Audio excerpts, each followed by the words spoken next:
हमारे पास यहाँ पे क्वेश्चन नंबर 3 का 51। लेट्स से 3 का 51 सजेस्टेड में है। हाँ है। तो कह रहे हैं super heated steam at 575, this is super heated, याद रखना कि बहुत गर्म है, is routed from a boiler to the turbine of an electric power. भाई आप सुपर हीटेड स्टीम को एक पाइप के अंदर लेके जा रहे हो बॉयलर में से पावर प्लांट के अंदर, ठीक है, एक ट्यूब के अंदर जिसकी के की वैल्यू, तो इसका मतलब ट्यूब कुछ मोटाई होगी उसकी, और उसकी के की वैल्यू कितनी गिवन है 335, और ट्यूब के अंदर जो आपकी स्टीम है वो फ्लो कर रही है ऑन अ 575 डिग्री।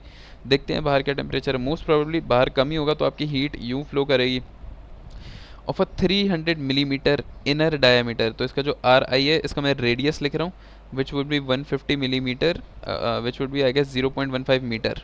ये जो आर आई है, ठीक है, क्योंकि रेडियस डायमीटर का आधा होता है। And 30 millimetre wall thickness, so this wall thickness is 30 millimetre. अगर मैं इसको कन्वर्ट करूँ that would be 0.12 millimetre to metre is like 0.03 metre हो गया। तो that would add up to 0.8 हो जाएगा I guess R2। This is R2, ठीक है। And now we have to reduce heat loss the surrounding and to maintain there is a surrounding, याद रखना there is a surrounding means there is a radiation, क्योंकि radiation किसके, एक सो दो solid के बीच में होती है, एक सरफेस से दूसरी सरफेस के बीच में होती है। So there is a surrounding and to maintain safe touch to the other side the temperature layer of a calcium silicate, एक इंसुलेशन भी चढ़ा दिए, लेट्स से कि थिन है या नहीं, थिन नहीं है यार, अजीब यार ये क्या है, to maintain safe to touch outer surface temperature a layer of calcium silicate जिसकी इंसुलेशन गिवन है। तो यहाँ पर एक कैल्शियम सिलिकेट भी है जिसकी के की वैल्यू ये है। यहाँ पर बाहर देखिए by degradation of the insulation reduce by wrapping, अबे in a thin sheet of aluminium, इसके बाद एल्यूमिनियम भी चढ़ी हुई है, क्या बात है भाई। इसका मतलब ये कह रहे हैं कि उसके ऊपर एक और क्या चीज़ है, एक थिन शीट, थिन का मतलब कोई थिकनेस नहीं है, सही है। तो इसके ऊपर मतलब ये पूरी आपकी क्या है, ये पूरी मैं डिनोट करता हूँ पर्पल से। सबसे पहले आपका स्टील, स्टील की कौन सी है यार, ये स्टील ट्यूब है, ये आपका स्टील ट्यूब की थिकनेस है। फिर आपके पास यहाँ पर आती है स्टील ट्यूब, फिर आपके पास आती है इंसुलेशन के लिए हमने क्या यूज़ किया, calcium C silicate is Si5 Si4 होता होगा। And then on the top base top you have an aluminium thin sheet, तो जिसका मतलब दोनों की सरफेस तो सेम होगी, थिन का मतलब ये है, तो एलुमिनियम है, ठीक है। Now we have the value of emissivity, इसका मतलब रेडिएशन लाजमी होगी, and the air and the wall temperature, इसका मतलब क्या है, इसका मतलब टी इन्फिनिटी का टेम्परेचर 27 है, और वॉल टेम्परेचर जो टी सराउंडिंग है जो हम यूज़ करते हैं किसके लिए, हम रेडिएशन के लिए यूज़ करते हैं, T surrounding 27 degree, of course heat अंदर से बाहर जाएगी।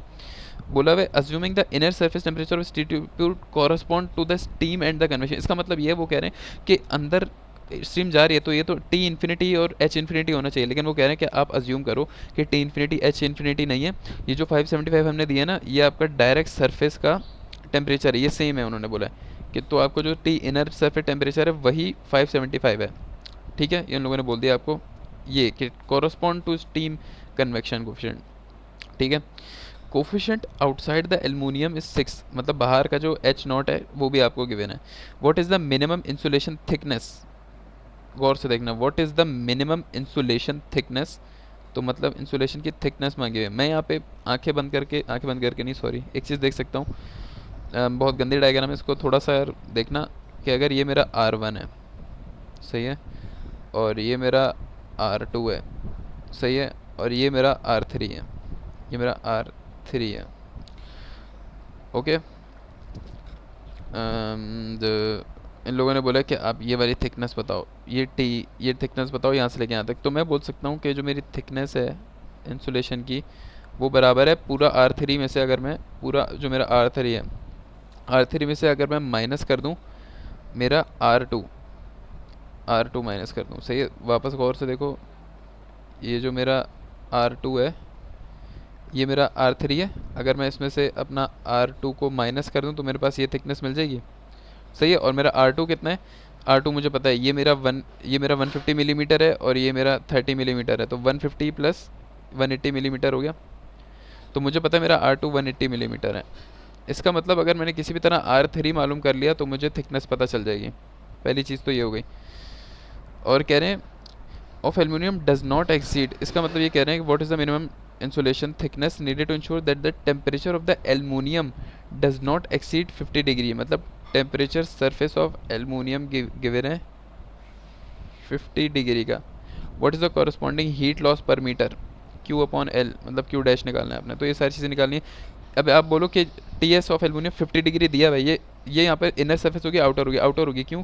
क्योंकि एलुमिनियम आपका थिन है और एलुमिनियम की सरफेस सिर्फ बाहर है, एलुमिनियम सिर्फ बाहर को है. तो आपको बोला हुआ है कि टी आउट आपको 50 गिवन है. कॉम्प्लेक्स हो गई. Let's go to here. काफ़ी आसान है. एलुमिनियम है, एलुमिनियम के आपको टी सरफेस गिवन है, एमिसिविटी की नहीं है, अंदर के रेडियस मैंने आपको बता दिया क्या फॉर्मूला है, बेसिक चीज़ें गिवन है. इंसुलेशन यहाँ सबसे पहले हम बनाएंगे ये डायग्राम, ये वाली डायग्राम. सही है, ये वाली डायग्राम सबसे इंपॉर्टेंट है हमारी. ये डायग्राम कैसे बनेगी, मैं ऊपर एक और बनाता हूँ यहाँ पर चीज़ें देखते हुए. ये मैं डायरेक्ट यही समझाता हूँ. देखो सबसे पहले आपका क्या है, टी इन्फिनिटी तो है नहीं, उन्होंने बोला टी इन्फिनिटी बराबर है कॉरस्पॉन्ड्स टू टी सरफेस. तो सबसे पहले आपके पास अंदर इनर सरफेस आ गई. सबसे पहले आपके पास इनर सरफेस आ गई. सही है, जिसका टेम्परेचर क्या था 500 एंड समथिंग गिवन था. उसके बाद आपके पास क्या है, उसके बाद आपके पास स्टील का जो पाइप है इटसेल्फ, उसकी थर्मल कंडक्टिव रेजिस्टेंस है. तो कंडक्टिव रेजिस्टेंस आ गई. और उसके बाद इसका आपका यहाँ पर इसको आप कुछ भी बोल दो, T1 बोल दो.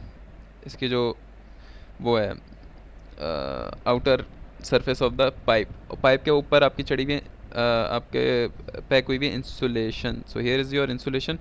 तो इस पॉइंट के बाद there is your conductive insulation की कंडक्टिव रेजिस्टेंस. और फिर इस पॉइंट पर आओगे. ये वाला पॉइंट कौन सा है, ये वाला पॉइंट आपका TS0 है जो कि 50 गिवन है. इसकी के ऊपर एलुमिनियम है, एलुमिनियम की रेजिस्टेंस नहीं होगी क्योंकि वो थिन है. सही है, तो यहाँ पर एलुमिनियम भी है और ये outer surface of the insulation भी है, ये वाला पॉइंट. सही है. अब आपको पता है कन्वेक्शन भी हो रही है और रेडिएशन भी हो रहा है. तो जब भी एक ही टाइम पे दो अलग अलग चीज़ होती है तो हम उसको पैरेलल सर्किट में ज्वाइन करते हैं. हमारा हीट यूँ आ रही है और हीट जाके डिवाइड हो जाएगी. हीट यूँ तमीज़ से आ रही है, क्यों, वो इस पॉइंट पर आके डिवाइड हो जाएगी दो में. सही है, एक रेडिएशन में डिवाइड होगी, एक कन्वेक्शन में डिवाइड होगी. तो दो में डिवाइड हो गई, ये डिवाइड हो गई, एक रेडिएशन एक कन्वेक्शन. सही है. डायरेक्शन आपको पता है कि अंदर ज़्यादा है बाहर कम है, तो डायरेक्शन सबकी राइट साइड पे गई है. तो रेडिएशन क्या होगा, कन्वेक्टिव रेजिस्टेंस और रेडिएटिव रेजिस्टेंस, ये आपका यहाँ पे पॉइंट पे ख़त्म होगा. और ये जो नोड्स हैं यहाँ पे टी इन्फिनिटी और टी सरफेस. सही है, बहुत आसान है. आपको ये भी पता है, और टिक कर देता हूँ. आपको ये भी पता है, आपको ये भी पता है, आपको ये भी पता है, आपको ये भी पता है, आपको लिटरली ये भी पता है, ये भी पता है, ईच एंड एवरीथिंग आपको पता है. तो आप सीधे सीधे यहाँ जाओगे फॉर्मूले में. सही है. सबसे पहले आप अपना जो एनर्जी बैलेंस लगता है वो आप बता दो कि आपका जो क्यू है वो डिवाइड हो रहा है दो चीज़ों में, कन्वेक्शन रेडिएशन. मैंने अभी आपको बताया ना कि आपका जो इस पॉइंट पर आपका जो क्यू है, क्यू आ रहा था this is your conductive Q जो इनमें से निकल के आ रहा था. तो क्यू कंडक्टिव बराबर हो गया किसके, क्यू रेडिएशन और क्यू कन्वेक्शन के. तो क्यू कंडक्टिव बराबर हो क्यू कन्वेक्टिव प्लस रेडिएशन के. सही है. तो क्यू कन्वेक्शन बराबर होता है area which would B 2πr और लेंथ होता है, लेंथ वहाँ जाके डिवाइड होगी, क्यू डैश लग जाए. तो 2πr एरिया आ गया H0 into T S minus T infinity. क्यों, यहाँ देख लो, टी एस बड़ा है, टी इन्फिनिटी छोटा है, T S minus T infinity. और इसी तरह आगे T S minus T surrounding होगा रेडिएशन में. देख लेते हैं. क्यू रेडिएशन बराबर 2πr, ये आपका एरिया आ गया. एमिसिविटी की वैल्यू आपको सवाल में गिवन है. सिग्मा की वैल्यू कांस्टेंट होती है 5.67 इंटू 10 के बाद समथिंग, रट्टा मारो इसको. T surface minus T surrounding, हर चीज़ आपको पता है. ठीक है. तो ये आपने ये दोनों चीज़ें की वैल्यू आपने लिख ली. और ये दोनों चीज़ें किसके बराबर है, ये क्यू कंडक्टिव के बराबर है. क्यू कंडक्टिव देख लो यहाँ पर क्या है, क्यू कंडक्टिव मेरी आएगी TSI माइनस TS0 अपॉन मेरी R conductive for insulator plus R conductive for steel, R conductive for insulator. तो बस यहाँ पर आपने लिख लिया, कुछ भी नहीं है. ये रहा आपके पास इज इक्वल टू ये रहा TSI minus TS0, R conductive steel, R conductive insulator. फिर आप यहाँ पे आपको पता है कि रेडियल के लिए कंडक्शन का क्या फार्मूला होता है, ये होता है. अच्छा एक चीज़ मैं आपको रेडियस बता दूं. कंडक्शन आपकी स्टील कहाँ तक है, स्टील आपकी कहाँ तक है, जो मैंने बनाया ये रहा. स्टील आपकी अगर ये रेडियस है, ये R1 है, ये R2 है, ये R3 है. तो स्टील मेरी R1 से R2 तक है, तो R2 अपॉन R1. सही है. इंसुलेटर मेरा R3 और R2 के बीच में, तो इंसुलेटर के लिए R3 अपॉन R2. समझ आ रही है चीज़ें, ये सीन है. R3 upon R2, R2 upon R1. सही है. यहाँ पर हमें R2 पता है, R1 पता है. यहाँ पर हमें R2 पता है, we don't know the R3। Okay, convection आपकी कहाँ हो रही है, कन्वेक्शन के लिए आपने R3 इसलिए यूज़ किया है क्योंकि क्योंकि क्योंकि यहाँ से यहाँ तक रेडियस 3 है और कन्वेक्शन यहाँ पर हो रही है। अगर कन्वेक्शन यहाँ होती तो R2 यूज़ करते हैं, यहाँ होती तो R1 यूज़ करते हैं, यहाँ हो रही है तो हम कन्वेक्शन के फॉर्मूले में यहाँ पर R3 यूज़ कर रहे हैं। मैं वैसे बता रहा हूँ आपको, और इस तरह रेडिएशन में भी R3 यूज़ कर रहे हैं। यहाँ से आप जब दोनों फॉर्मूले को इक्वेट करोगे, सारी चीज़ें डालोगे, आपको R3 मिल जाएगा। R3 मिलेगा, हमने रिलेशन बनाया था T=R3 माइनस R2। यहाँ से आपको आराम से थिकनेस पता चल जाएगी कि ये आपकी थिकनेस होनी चाहिए। कब होनी चाहिए कि आपका ये टेम्परेचर 50 डिग्री से ज़्यादा ना हो, एलुमिनियम का TS0। ये तब का रेडियस है कि तब आपको यहाँ पर रेडियस ये सेट करना पड़ेगा। अब आप हीट रेट क्या करोगे, ये आपके पास जो लेफ्ट हैंड साइड है ना, यहाँ पर एक काम करो, ये इसको छोड़ो, जो लेफ्ट हैंड साइड है वो आपके किसके बराबर है, क्यू कंडक्टिव। तो हीट रेट आपका किसके बराबर है, इसके बराबर है। यहाँ पर R3 की वैल्यू डालो, सारी वैल्यूज़ डाल दो, सारी वैल्यू डालने के बाद आपके पास क्यू ये भी आ जाएगा।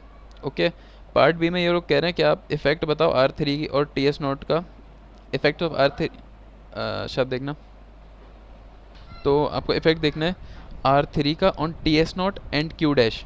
ये क्या होता है यार, ये सारा इन लोगों ने तो डायरेक्ट टेबल में करके बना दिया। मोस्ट प्रोबेबली ये आएगा नहीं मिड टर्म में इतना बड़ा, लेकिन अगर आ गया तो मैंने आपको पहले भी बताया कि ग्राफ्स कैसे बनाते हैं, रिलेशन कैसे बनाते हैं।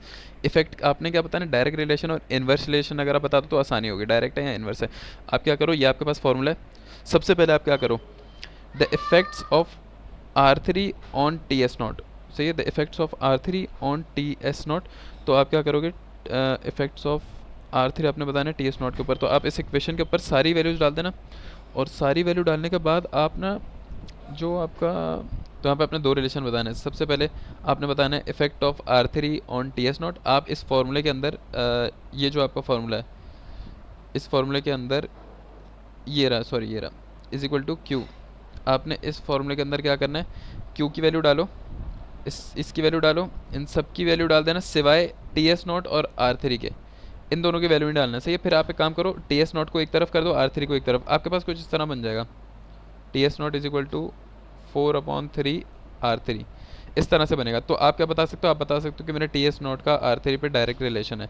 इसी तरह अगले स्टेप में आपने रिलेशन बताना है, relation on R3 on Q, सही है। तो आप यहाँ पे S0 की, TS0 की वैल्यू डालना, Q की वैल्यू नहीं डालोगे, Q को यही रहने दो, इस पूरे को सॉल्व करना, R3 की वैल्यू नहीं डालना। तो फर्ज करो अगर आपके पास आता है 4/3 अपॉन R3, तो आप बता सकते हो इनवर्स रिलेशन है।